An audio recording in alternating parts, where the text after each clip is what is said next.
Today's common sense compliance question is, what is an adverse action notice and why do we care? First of all, adverse action is a refusal to grant credit in substantially the amount or substantially the terms in which the customer requested, unless a counteroffer is accepted by the customer. Congress wanted people to know why they were denied credit. So an applicant who's denied must receive an adverse action notice within 30 days, although many dealerships do this right while the customer is still there. The adverse action notice must contain the creditor's name and address, must be in writing, and either a statement for the reason for denial of credit or a disclosure that says the customer can receive the reason for denial within 60 days of a written request. Many dealerships actually rely on the lender's adverse action to identify what the reason was for the denial. So many dealerships use the adverse action form that just states the customer has the right to request it.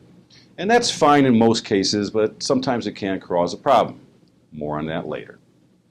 So first let me talk a little bit about why we are called a participating creditor, because some people still don't believe that's the case, but we are.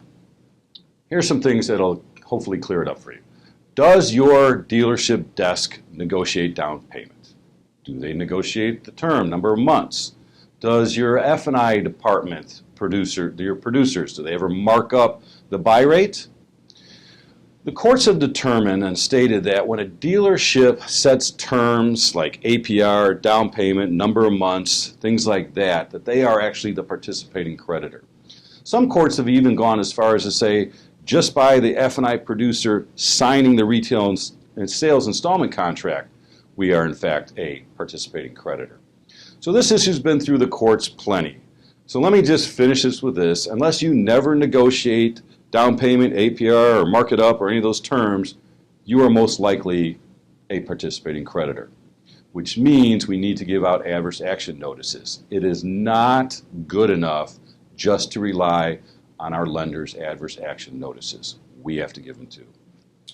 So let me go and give you an example where this might become a bit of a problem. Let's say we have a sales manager, okay, who happens to look at a credit application, and they look and they see the customer does not make enough income based on his lender's guidelines. This happens quite often. Manager will come out, he'll talk to the consumer, hopefully get a cosigner. But in this case, let's say there was no cosigner, and he tells the customer that we can't help them. So once the sales manager sends that customer home and says, we cannot help you get financed, there should have been an adverse action notice right then and there. In this particular case, the sales manager was the sole creditor because he never even sent it in to the finance company, which, by the way, is not a good best practice. This could cause several problems. First of all, do sales managers know when they need to send out an adverse action notice? Do they know they're actually making a credit decision when they decide not to send in an application? Secondly, what adverse action notice does this particular sales manager do in this particular case? Remember I said many dealerships use the adverse action notice that does not state the specific reason for denial. That's fine. However, remember it also states that the consumer has the right to know what that reason is for denial if they request it. Well, what's going to happen if this customer comes back to the dealership and requests the reason for denial? There's no record, we never sent it into a lender, it's going to be tough. So what does that dealership do now?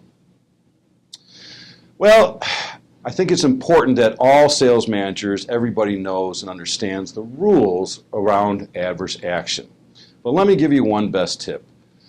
There is no penalty for providing an adverse action notice when it's not required. So a best practice very well could be, when in doubt, send it out. So that's our compliance question for today. Remember, you can send your common sense compliance questions to commonsensecompliance@efgusa.com. And you can find more information about EFG companies at efgcompanies.com. I'm Steve Renau. Thanks for listening.